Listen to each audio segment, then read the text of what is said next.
Since the 1970s, we've been turning to fermented foods as a possible source of improving the ecosystem of our gut, and there's definitely hope there. And so one of the things to think about is taking the time in your family to really learn how to ferment your own food again. This costs pennies on the dollar.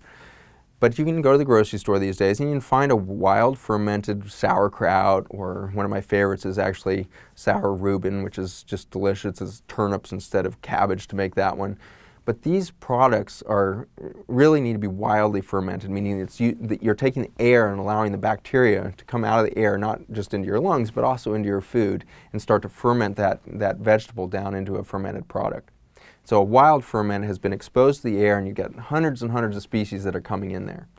If you get a sauerkraut from the grocery store that's not going to cost you a premium, it's probably not wild ferment. And what they've done instead is they've put in 1 or 2 species of lactobacilli, just like a probiotic, and they've created a monoculture, and they're asking those 2 species to break down those nutrients.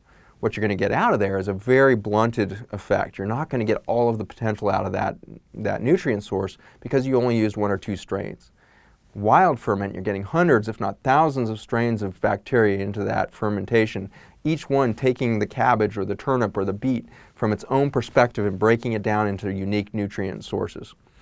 And so if you do this at home, it's as simple as putting salt in water.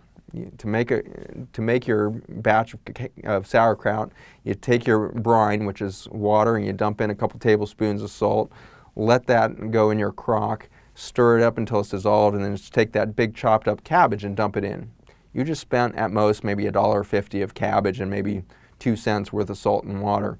And now you've got a huge crock of sauerkraut that would have cost you $30 to $40 at the grocery store.